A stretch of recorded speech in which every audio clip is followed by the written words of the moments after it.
as Ali said, I'm a parenting coach for overwhelmed parents of spicy kids, and I'm going to help you parent gently and respectfully, even if you weren't parented that way. And I've been in the trenches. This is back when my children were, I don't know, it looks like 2 and 4. And it didn't come easy to me. I was not a natural mom. And so I had to get some serious education, some therapy, a lot of book reading and working with support to become who I am now. And so now I like to give back and do that. You can see my family, what they look like now, or actually this is 2 years later. I've got a 16-year-old daughter who's super spicy. And Allie, if you can fast forward when you get a second. I've got Lucy, who's 16, and a son who's 14, Harrison. And it's still a very conscious choice to parent gently and positively. If you go to the next slide, I think it's important that you know when someone's giving you advice, when some expert is sharing something. Allie, will you fast forward when you're ready? You need to know what their views on discipline are. Like, how do you know I'm someone to be trusted? So I'm going to tell you that my perspective is that discipline has 3 parts to it. And if you'll go to the next slide, I believe discipline is about teaching and that it doesn't have to hurt to be effective. And this is kind of revolutionary for some of us when we were raised differently. But the root word of discipline is discipulus, which is a Latin word, which means pupil or student. So when people say, what's the natural consequence? How do I punish for this? I'm not as interested in that. I'm interested in how do we teach the behavior to these little Martians that have just arrived on our planet? And how do we do that, and next slide, in a calm, firm, and kind way? I believe if we can just hit this sweet spot of being calm, firm, and kind, we are going to be much more effective in our discipline. And put in the chat if you can see me, because I cannot see me and I just want to make sure. So just say yes or no to seeing Mary as she talks, and that'll help me know if we've got this set up right for you. So if usually we find that some people are great at one kind of things, calm, firm, or kind. And actually, if you can type that in there, Allie, I think that would be helpful. Calm, firm, and kind. I'm curious what comes easiest to you. And as you're thinking about that, when you're setting a limit, like for me, it was always easier to be firm, but I thought firm meant you got to kind of get a little bit angry. Your voice has to have a slight aggression and your eyes need to get really hard. That's what firm means. And I was missing the kind, and often I was missing the calm. So I want to know, of calm, kind, and firm, which one comes easiest to you? And thank you, Mary Stokes, for letting me know you can see me. Go ahead and put that in the chat. Ooh, we have a lot of firm parents here. And then we've got some that, oh gosh, Amy, can you teach us a class on how to stay calm? Because we got a lot of folks that are good at being firm. Ooh, Anand is calm and firm. Great. We're going to sprinkle in some more kindness there. So we each have sort of a way that it's most comfortable for us to show up. And then I believe that parenting is like this spiritual process of shoring up those other 2 parts. So I want to ask you guys, what is one behavior or transition that you're struggling with at home? And the reason I'm asking this is because I want you to hold that problem as we go through my 4 tips for positive discipline. And hopefully you will have a plan of attack by the end of this of how you want to approach that. So whether it's in a piece of paper or in the chat, I want you to think about what is not working. Maybe it is too much screen time. Maybe it is we're yelling before we leave for the house for the day out of the house, or maybe it is bedtime. Figure out a transition or a behavior that's not working and go ahead and name it in a couple words.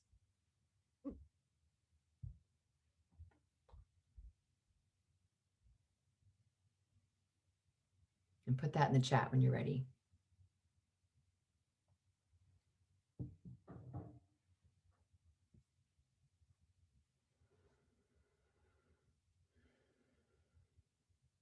Give you another minute to kind of think about it, because otherwise this is all sort of theoretical. Let's really start to work on something that is stealing your peace in your home. So we're seeing bedtime and procrastinating, or what I like to call waylaying, toddlers spitting and hitting when angry, stopping something that they want to be doing, brushing teeth. The 8-year-old getting kind of physical when they don't like the limits you're setting, getting out the door in the morning, everyone losing their minds, been there. Dinner time and fighting. Come on, dinner's supposed to be this amazing, idyllic time. What's happening, right? Sibling squabbles and sibling physical aggression. Thank you. Thanks for taking a moment and sort of naming what's not working for you. So now we're going to be brave and go into breakout rooms. We're going to be in there with 2 other people. So it'll be a total of 3 people. And I want you just to say out loud, this is what I want to work on. And you don't need to give a lot of description of it, but saying it out loud and kind of claiming that this is what you're going to work on. And we're only going to be in there for 3 minutes. So you can do this, introverts. You'll get a warning when there's 60 seconds left. So prepare to kind of explain it. Each person gets under a minute to explain it. And let's have the person who is youngest, the youngest parent starts, and the oldest parent will go last. So are you ready, Allie, to put us in breakout rooms? And you may have to accept on your screen when they come up. I don't think you'll automatically go in. You'll have to give us your consent to go into a breakout room. Okay. So let's see, how many are we doing here for the number we have? Doing three per room, so you're not in there awkwardly with just one person. And you're going to have a total of 4 minutes, but you'll get a warning at the 3-minute mark that you have 60 seconds left. And you're sharing what is not working. What is the thing you want to work on? The one behavior or transition. You got to choose just one, okay? No laundry list, because that's really hard. Okay, here we go. Everyone ready? See you soon. Okay, while we're waiting for everyone to join us, does anybody want to share something they noticed about, I don't know, a theme or anything? Beth or Audrey or Sarah, is there anything you guys noticed in your room that's worth noticing? Audrey? I noticed that everything was every touch point was something very common and everyday. It never, the struggle or the challenge was not typically anything out of the ordinary, and yet there was still some tension or something that needed problem solving. Yeah, like normal everyday life brings with it a lot of tension and conflict, doesn't it? Especially transitions. Thanks for sharing that, Audrey. I appreciate it. Okay, well done. You threw your children under the bus to a stranger. Proud of you guys. That's important to gather support. And Allie, will you mute those friends that came back still on audio, and that'll help us all hear each other. So now that we know what we're working on, let's start talking about how to be an epic parent. And if you had a chance, there is a printout that was available to you that you can take notes in. And I'm going to give you 4 tips. And the first one is to embody your inner benevolent dictator. Let me say that again, and then Allie can put it in the chat. Embody your inner benevolent dictator. This is the part of you that is most calm and compassionate and able to think logically. Go ahead and fast forward, Allie, so we can get to the same slide. So what does this look like? If you go to the next slide, this is all about self-regulation. The more self-regulated you are, the more calm you are, the more the lesson you're trying to teach, the limit you're trying to set is going to be received. When a child is being spoken to by a very angry or out of touch parent, it's hard for them to receive that. So actually, if you don't mind taking off the screen share, let's talk about what it looks like, what it doesn't look like to be an inner benevolent dictator. First of all, it doesn't look like a victim. Okay, I had a picture there you might have seen, which is sort of a beggar. Please don't touch that for once. Can't you be quiet while I'm on a call? Oh, please, no. And you can almost see the body language, if you can see me, of what it looks like to beg and to plead. That is not an inner benevolent dictator. That is not royalty, right?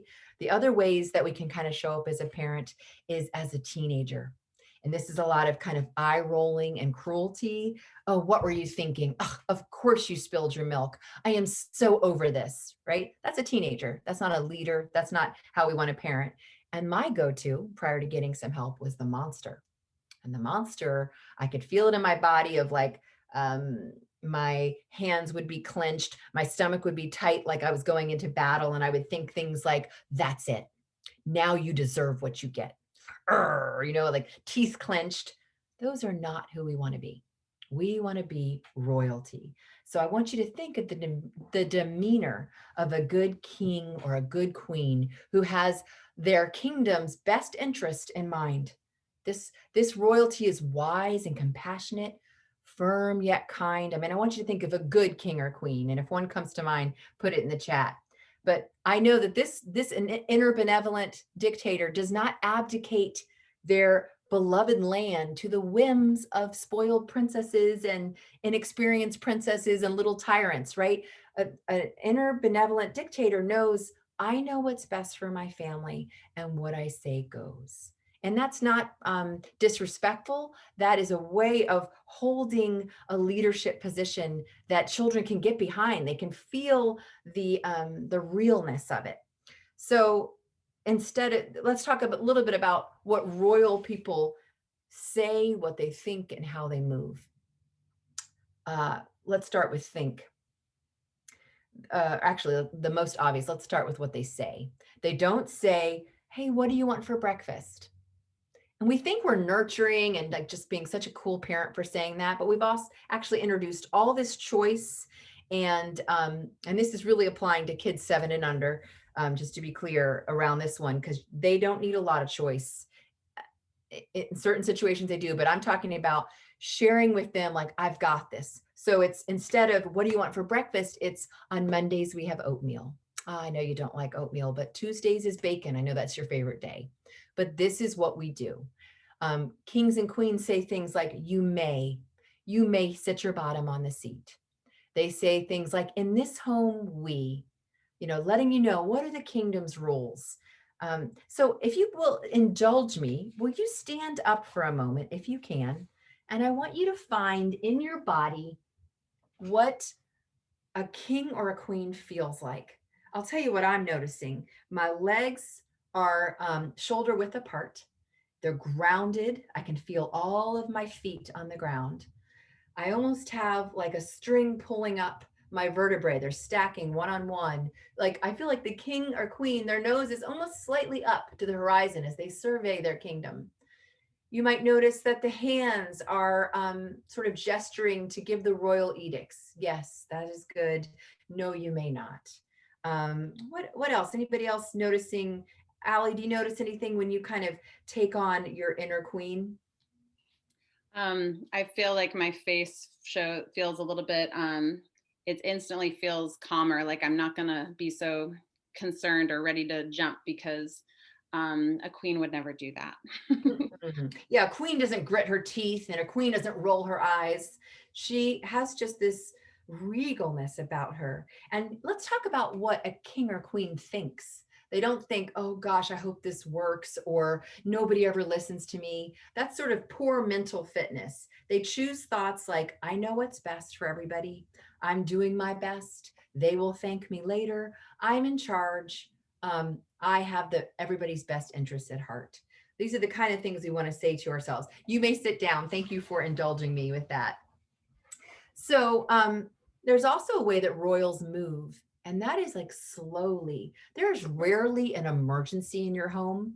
And when you start running or bringing a freneticism to a situation, we end up making it worse, right? So slow it down. There are no emergencies unless someone's running into the street. There really isn't a reason to have to respond super quick. You can have time to think about what your reaction is going to be. So things that they say aloud, I'd like you to practice it. I want you to repeat after me. You can stay on mute. You may go wash your hands. I don't see anybody's mouths moving. Okay, thank you, Mary. You may go wash your hands. In this family, we speak with a kind voice. Yeah. No, thank you. We touch the cat gently. Do you notice the difference between don't touch the cat like that? Oh, of course you're hurting the cat again. That's kind of me going into my victim.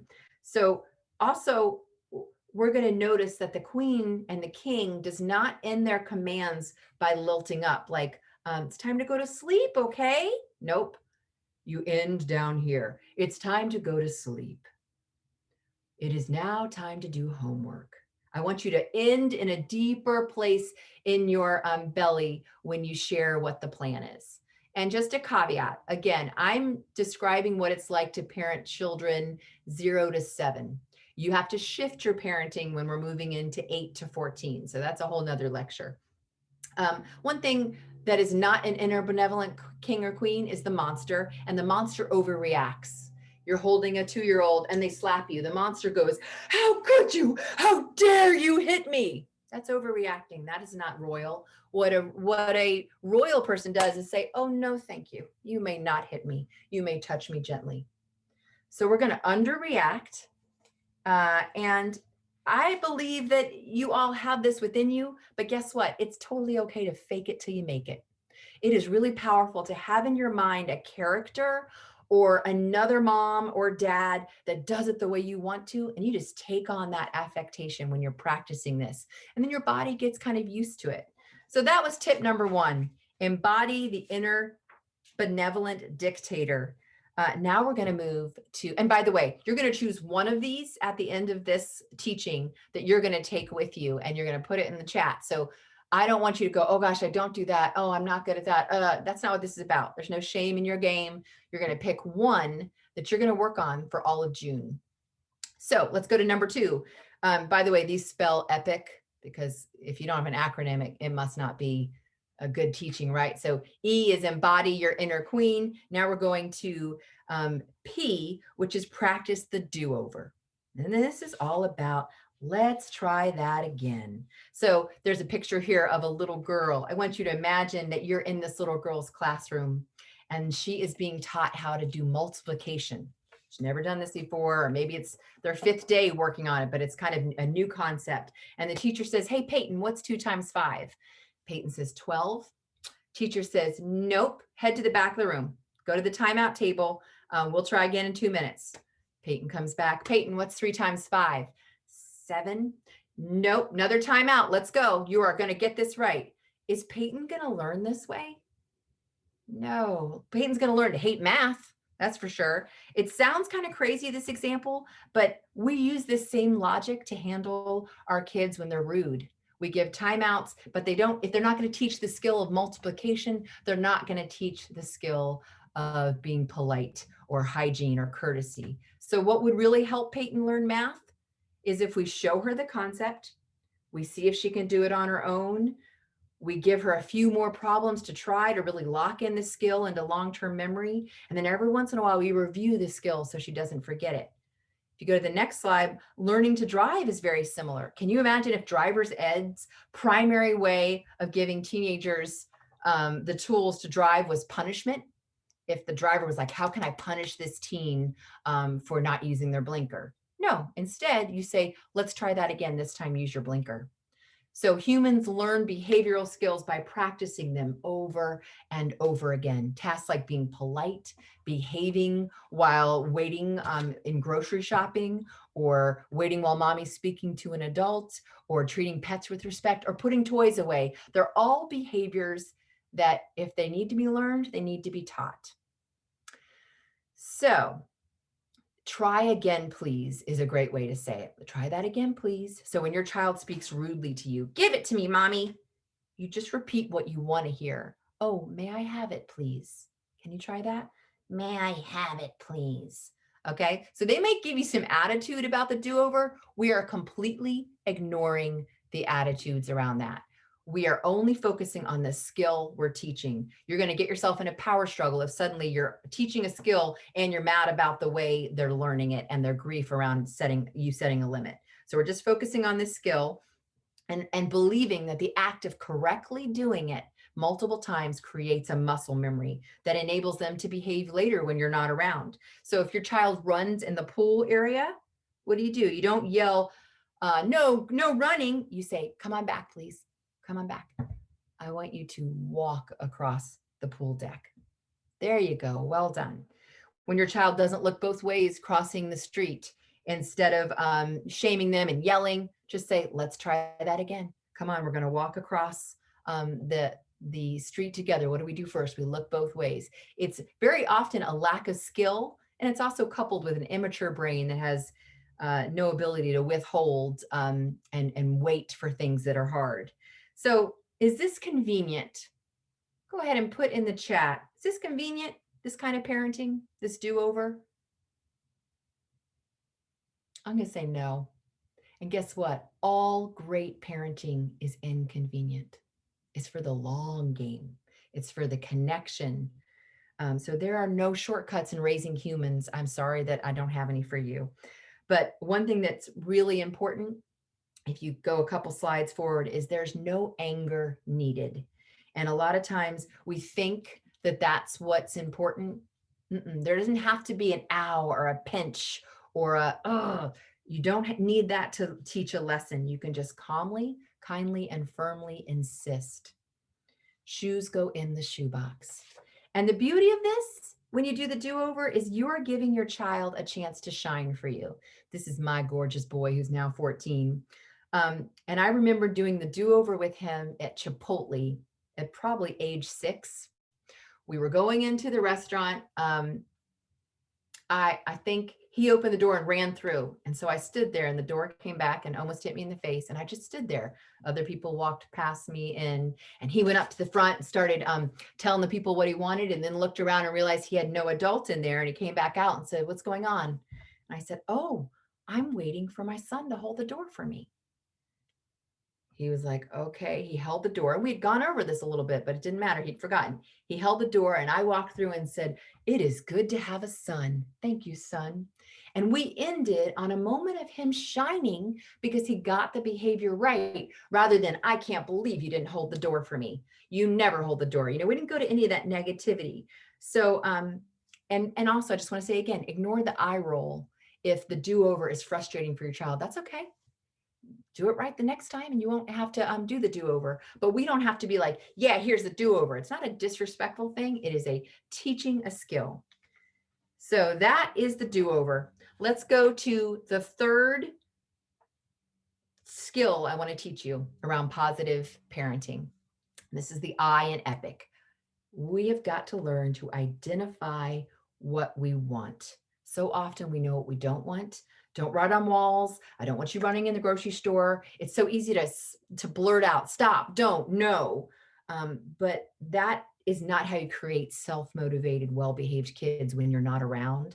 If you go to the next slide, here's an image of I don't know if you guys are old enough to have ever used a travel agent, but can you imagine calling a travel agent and saying, can you help me with a trip? And they say, sure, what do you need? You say, well, I want a vacation. They say, great, where do you want to go? And you say, well, not Florida. It's sticky and too many crimes happen down there. Okay, where would you like to go? Well, no place where it's going to rain. So not Seattle. Okay, where would you like to go? Well, I don't want to go any place where there's water. I mean, it would be a ridiculous interchange because you're not giving that travel agent anything to work towards. So we really have to think about, what do we want when we talk to our children? If you go to the next slide, we've all been there where a child comes in and their hands are muddy. They're walking into our home. And the thing we end up saying is, don't touch my couch, or don't you dare touch the walls with those hands. What have we just done there? We have created a word picture that is like now projecting on our child's imagination. And it's a picture of them touching a couch. They can't imagine something that's a no. So they imagine the words you said, touching the couch or touching the wall. You just gave them an idea, which is the opposite of what you wanted. So instead, take a breath, stay back on that slide for a second.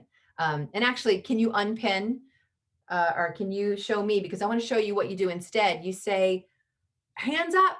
Can you put your hands up and follow me over here? We are going to wash our hands. Yes, well done. Here we are washing our hands. There I said what I wanted, not what I don't want. And hey guys, this is really hard. It's like speaking French when you've never been to France. It is a new way of thinking. But if you are constantly telling your children what you don't want, you are creating a vision for them that is the opposite of what you want, with people who have no self-control. And it's also not super inspiring of a leader. Have you ever worked for someone who's constantly telling you what not to do? It's sort of a depleting negative culture. So now you can show my boyfriend, and this is my boyfriend. I am married, but I also have a boyfriend. And I want you to think right now, do not think about him washing your hair using warm soapy water. So please do not think about that. Now, I'm being facetious. You immediately, thank you, Allie says, good choice of a boyfriend. You immediately think of that, because that's what I am describing to you. So next slide, I want us to really figure out what is the yes. And it's going to take a moment to pause and say, wait, what is it that I want them to do?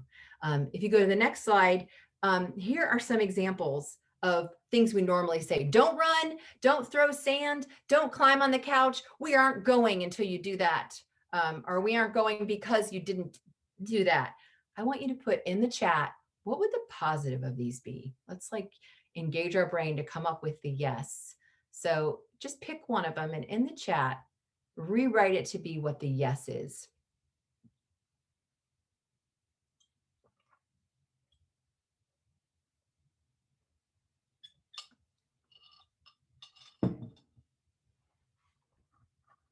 Nobody knows what they should say? Okay, oh great. We can put sand in the bucket instead of don't throw sand. We can throw sand down by the water. Love it. What do we say instead of don't run? Let's walk there together. Beautiful. Or show me how slowly you can move your body. Great. We can go there once your shoes are on. I love that. We can leave as soon as you have your dish in the sink. Oh, wouldn't that be a great place to work? Rather than you're not getting a bonus until you make this happen. Don't start with the no, start with the yes. You will get a bonus as soon as you make this sale. Somebody else is saying, let's use walking feet. I love that. What about don't climb on the couch? What can we say there? Please sit on the couch. I love that. Or only bottoms go on my couch. Or feet stay on the floor, please. Don't you immediately get an image of somebody with their feet on the floor? That's what we're going for.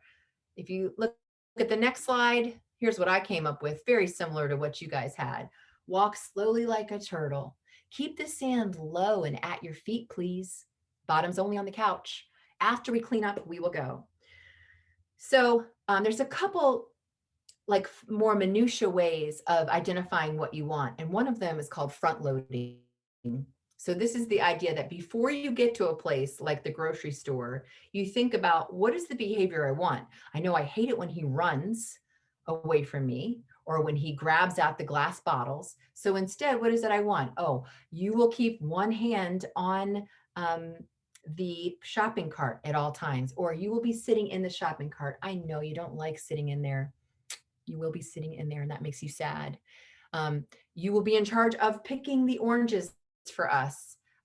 You will stay in the seat or you may stay in the same aisle. So describing what you want and talking about it before you get there, especially if you're going to a non-kid friendly place. We're going to my mother's house. And do you remember all the figurines that are all the Yadro and the precious moments all over? Those are not for touching, right? So we're going to bring these two dolls and these will be for touching. And that will be hard, won't it? But we are going to just touch the two things she allows us to touch. So you describe the idea you want. The opposite of that is next time, which is also a great technique. And that is when you walk in and you see it is not as you wanted. Like let's say somebody made a PB&J and they just left the bag open, the bread is spilling out. Instead of saying, why would you do this? Or who did this? Or gosh, can't you even put this stuff away? Or what a mess. Instead, you say, next time you make a sandwich, I would like you to put the bread away. What have I just done there? I have just created a movie. It's like a Jedi mind trick. The next time you make a sandwich, I'd like you to put the bread away. The next time you want to walk the dog, I'd like you to ask mommy first, before you put the leash on. I don't know why I have all these dog examples, except for I have one and he's pretty cute. So now we're going to have our second and last breakout room, and you are going to share the yes. You talked about what you don't want. Now we got to figure out what is the thing you do want? What is the yes that you could describe? And this is tricky. So I'm going to give you a second before we go in. But Allison, if you want to start to get those groups ready, take a minute. Like some people said, what they don't want is a sibling interaction that was negative or contentious. So what do you want? Do you want siblings to kindly and clearly ask for what they want? Or do you want siblings to keep their hands to themselves? Let's be real specific. And we're going to go in. And this time, the person with the most kids gets to start. You will have 4 minutes and you'll get a warning at the 3-minute. And you are sharing, this is what I want. And it doesn't need a lot. If it needs a lot of, well, because of this and my wife, and then, nope, you don't have it yet. I just want to know, what do you want your kid to do? And if you're not sure, you can ask the group, like, what would you say? What should they do? But this isn't a time to go on and on. This is a time to condense what the yes is. Welcome back. Welcome back. I hope you were able to find something that felt concrete and almost like a movie that you want to see your kids participate in. Like, I like to think of it as if you had a director show up and say, okay, I'm going to make a movie of your kid doing right. What would you tell the actors to do? Like, if you're not really sure, then you need to think about it more before you start disciplining around that situation. Okay, so we're going to do our fourth and final technique. So far, we've done embody your inner benevolent king or queen, or inner benevolent, you know what I mean, dictator. We've done 2, what was 2? P is practice the do-over, and I is identify what you want. So our final one is C, connect before you direct. I want you to imagine it is the end of the night and your kids are asleep. You started some kind of project or show, and your spouse yells at you from another room, can you bring them a drink? If you're like me, you sort of feel the hairs on the back of your neck rise up, like, get their own drink. I'm in the middle of something. And you feel very resistant. Why is that? That's because you've awakened the counter will. And that's the next slide. Why do we react this way? It's pretty simple. We were not created to feel connected or want to cooperate with somebody that we don't feel connected to. If we don't feel in right relationship with that person, we don't want to serve them or perform for them. So we are really wired as humans to only take instruction from those we feel connected to and feel safe with. So that's called the counter will. We want to avoid it. We don't want to wake it up. Everybody's got it. So to get compliance and avoid really kind of unnecessary tantrums, we first need to connect. What does that look like? That looks like having eye contact with somebody, having a smile, nodding. That is what connection looks like. It's not eyes up here, look me in the eyes. Nope, that's not connection. It's taking a moment to enter the world of your child and like, oh, wow, look at those cars. Did you line them all up? And now they're looking at you. They see you've entered their world, and you smile and you nod and you say, it's time to get our shoes on. Do you want me to put them on, or you want to try yourself? So I'm not over here going, hey, come on, grab your shoes. We got to do this. It's taking so long. I'm coming in and I'm connecting. This is really important when your child's on a screen because they are in another world neurologically. So you want to make sure you have connected. Otherwise, I mean, I don't know if you've ever been around somebody on acid, but they're like looking at a cup and they're so into it. That's your children. They are so present to what they're doing. They're not being disrespectful. They're not being defiant. When they don't hear you say, get your jacket on, all they heard was womp, womp, womp, womp, as they play with this, whatever toy they've got going. So you need to work around that by connecting. Hey, what's going on? What are you playing with? Are those your Legos? Awesome. Taking a beat. I see them. I see you. I'm here. And here's what I need from you. Right? So, It's really important that we do that. And that looks like being present and slowing down. It's really hard when we have a lot of transitions. But what I want you to avoid is lobbing a command across the room. It just doesn't work.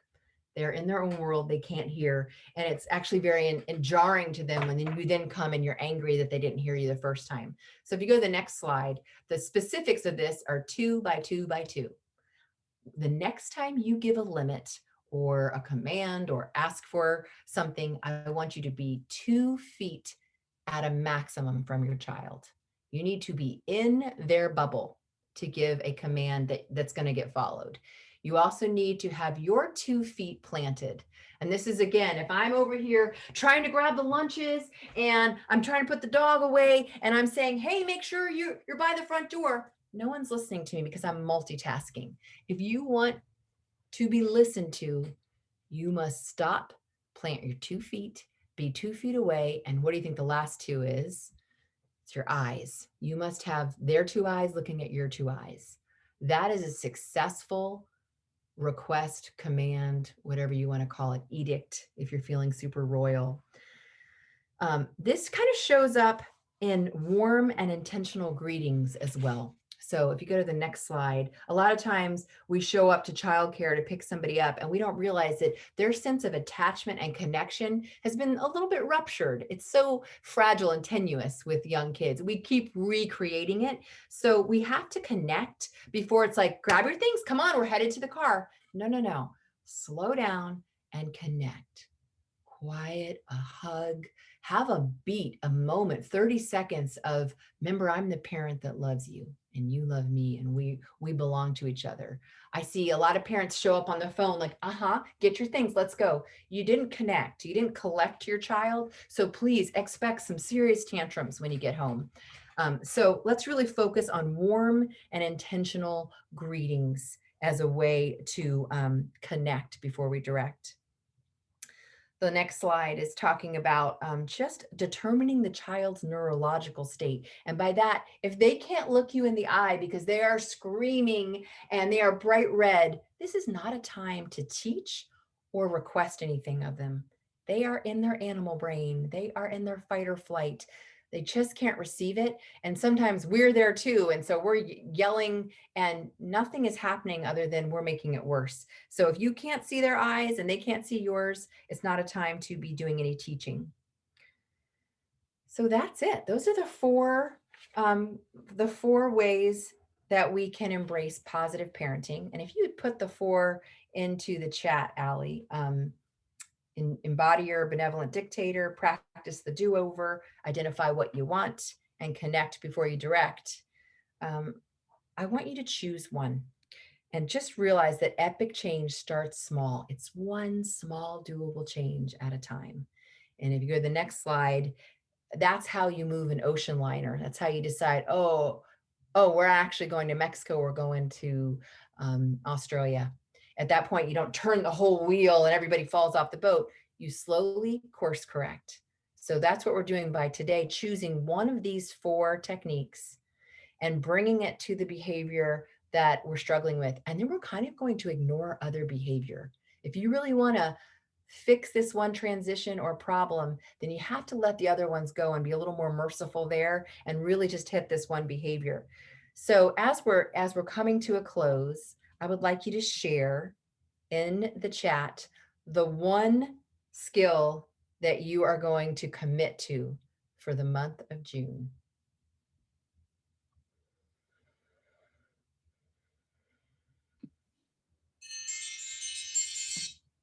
I gotta go pick up my child soon.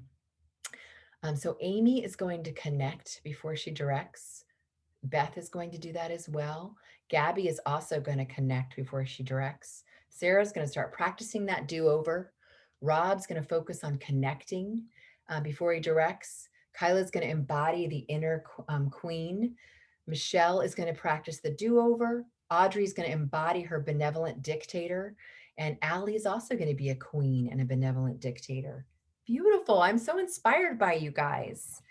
Let me just let you know that if you need more guidance, I'm here. I'm Mary Van Geffen, and you can find me giving free parenting advice. If you want to go to the next slide, Allie, they can see that.